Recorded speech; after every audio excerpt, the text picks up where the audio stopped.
नमस्कार, नीलम फॅशन क्रिएशनमध्ये तुम्हा सर्वांचं खूप खूप स्वागत आहे। आजच्या व्हिडिओमध्ये मी 36 साईज कटोरी ब्लाउजचं ड्राफ्टिंग जे आहे ते एकदम परफेक्ट सांगणार आहे। गळा असणार आहे 8 इंच, शोल्डर असणार आहे 15 इंच आणि मुंडा घेर आहे 16 इंच, म्हणजे याचा निम्मा होणार आहे 8 इंच। तर यानुसार आता आपण कटिंग करूया। सर्वात पहिल्यांदा उंची घेऊया। इथे पाठीमागचा गळा 8 इंच आहे, त्यामुळे पुढचा आणि पाठीमागचा भाग सेम कटिंग होणार आहे। म्हणजे इथे आपल्याला वेगवेगळं कटिंग करण्याची काही गरज नाहीये, कारण गळा आपला लहान म्हणजे 8 इंचाचा आहे।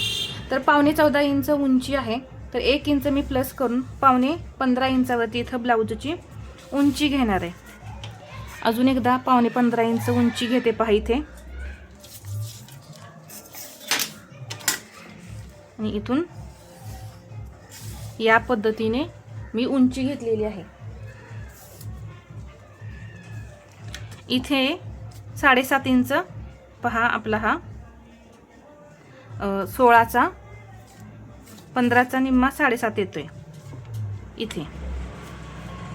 तर आपण यातून शोल्डर जे आहे ते 2 इंच मायनस करूया। किती राहिलेला आहे? 5.5 इंच। अजून एकदा असंच मी 5.5 इंचावरती मार्किंग करून घेतलं पहा या पद्धतीने, आणि मुंडा घेते 6 इंच। इथे एक लाईन ओढून घेऊया, इथून इथे पहा या पद्धतीने। आता आपल्याला इथं क्रॉस बॅक द्यायचा आहे 1/2 इंच, आणि इथून या पद्धतीने छातीचा चौथा भाग सरळ सरळ 9 इंच, याच्या पुढे हे 1.5 इंच मार्जिन। इथून घेतलं मी 1 इंच, आणि फ्रेंच कर्वच्या मदतीने मी आकार देऊन घेते पहा इथे या पद्धतीने। आता आकार दिल्यानंतर थोडा बाहेरून हा आकार आपल्याला असा द्यायचा आहे, तर थोडा आतून आला तरी चालेल पहा या पद्धतीने।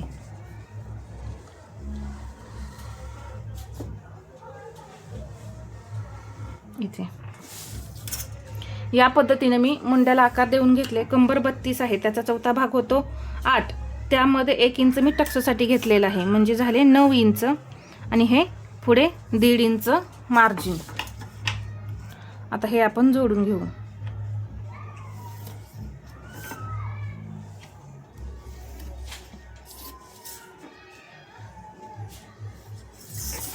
इथे 1/2 इंच डाऊन करायचं आहे। आता आपण मुंडा घेर मोजून घेऊया। इथं 1/2 इंच माझं जाईल शोल्डर जोडण्यासाठी, म्हणजे सर्वांचंच। आता इथून मुंडा घेर मोजायचं आहे, तर मी मुंडा घेर मोजून घेते पहा।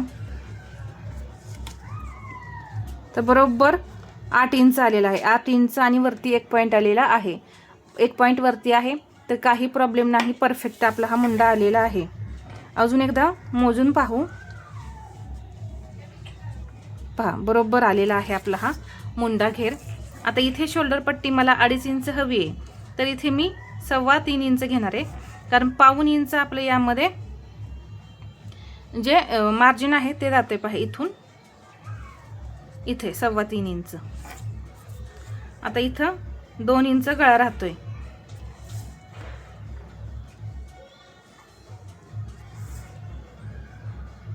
सव्वा 2 इंच राहतोय पहा।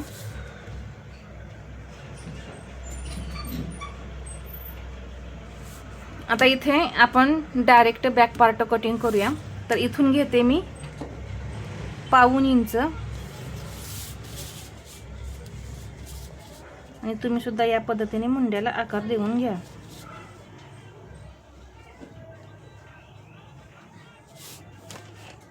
हा आकार जो आहे तो या लाईन मध्ये असा मिक्स झाला पाहिजे, आणि मगच असे आकार पहा परफेक्ट दिसतात। तर फ्रेंच कर्वने आकार दिल्यानंतर सुद्धा थोडा आपल्याला इथे व्यवस्थित आकार करून घ्यायचा आहे। इथे मी डाऊन करते शोल्डर। डाऊन केल्यानंतर मी गळा जो आहे पुढचा तो घेणार आहे। पुढचा गळा आहे 6, तर इथून खाली घेऊया 6.5 इंच पहा। इथे हे 6.5 इंच, 2.5 इंच घ्यायचं आहे इथून,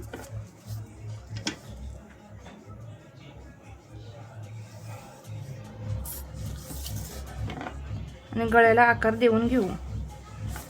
खूप छान असे हाताने सुद्धा आकार देता येतात पहा.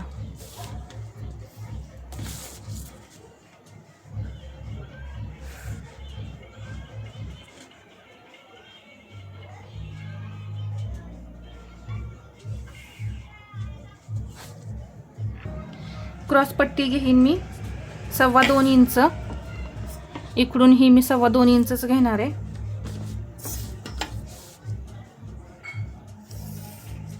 एक सरळ लाईन ओढून घेतली. 1.25 इंच इथून क्रॉस पट्टीला आकार देऊन घ्यायचा.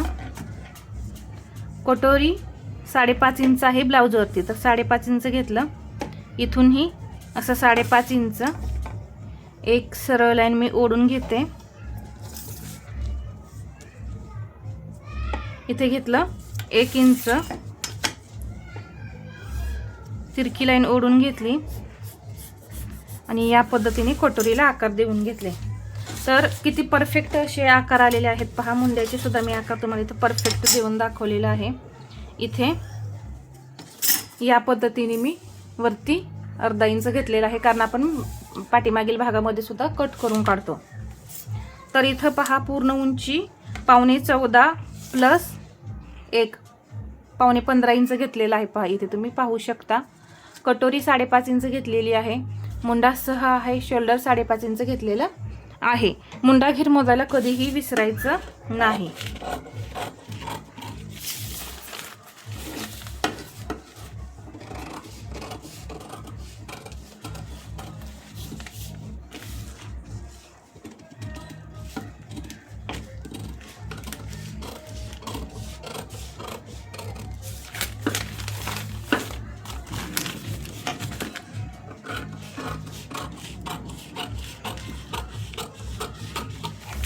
हे असं कटिंग झाल्यानंतर हे दोन्ही पार्ट आपण सेपरेट करून घेऊया. बॅक पार्ट आणि फ्रंट पार्ट.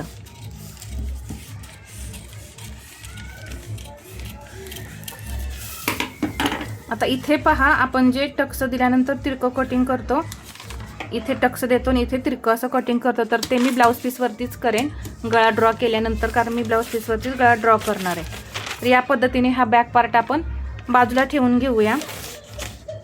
तर इथं थोडा आकार वेगळा वाटतोय, तर इथं तो मी सरळ करून घेते पहा. गोल असा आला पाहिजे, खूपही आतमध्ये घेऊ नका पहा. या पद्धतीने हा गोल मी करून घेतला. आता इथे फ्रंट पार्टचा जो मुंडा आहे तो आपल्याला कटिंग करायचा आहे. अगदी सावकाश असं कटिंग करून घ्या, घाई गडबड न करता. मी एकदम सावकाश असं तुम्हाला सर्व ड्राफ्टिंग जे आहे ते सांगत असते. तर इथे पहा, हा आपला हा कट झाला पुढचा मुंडा.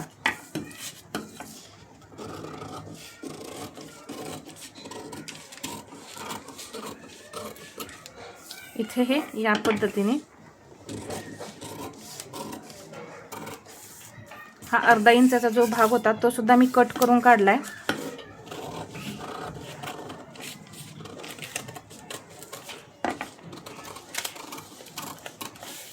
इथे हा गळा आणि कटोरी. किती परफेक्ट शेप आलेले आहेत पहा. कटोरीला, साईड पार्टला, मुंड्याला या पद्धतीने तुम्ही शेप द्यायचे. तर हा साईड पार्ट आहे आपला आणि ही क्रॉसपट्टी आणि ही मूळ कटोरी. आता या कटोरीपासून वाढीव कटोरी आपण तयार करून घेऊया.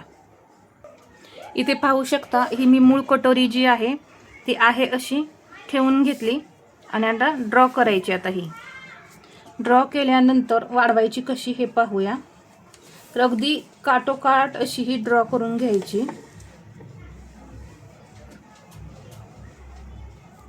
या पद्धतीने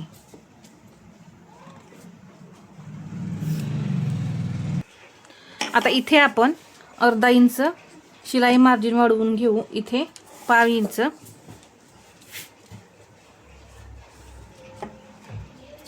दीड इंच, हे 1.5 इंच आणि अगदी असं सावकाश वाढवत पहा. असा आकार द्यायचा. एकदम खूप छान आणि परफेक्ट अशी आपली तयार होते पहा कटोरी.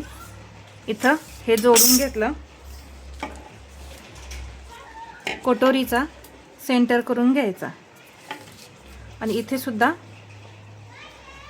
1.5 इंच घ्यायचं आहे आणि हे जोडून घेऊया।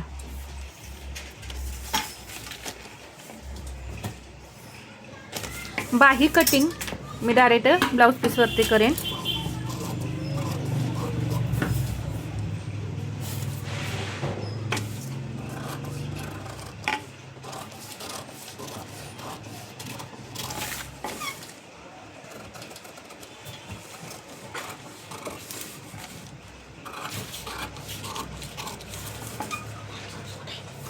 इथे पहा, या पद्धतीने ही आपली वाढीव कटोरी तयार झालेली आहे। तर मी इथं सावकाश असे सर्व पॉइंट टू पॉइंट तुम्हाला मी कटिंग दाखवलेलं आहे। तर पहा, ही आहे आपली मूळ कटोरी आणि ही वाढीव कटोरी आहे। तर पहा, हे जे आकार आहेत ना, जसे ह्या कटोरीचे आहेत त्याच पद्धतीने इथे सुद्धा हे आकार आले पाहिजेत, तरच पहा परफेक्ट कटोरी बसते। खूप जास्त पसरट लांबट अशी आपली कटोरी होत नाही। तर या पद्धतीने मी इथं 36 साईज कटोरी ब्लाउजचं पूर्ण पेपर कटिंग तुम्हाला 8 इंच गळ्यासाठी दाखवलेलं आहे।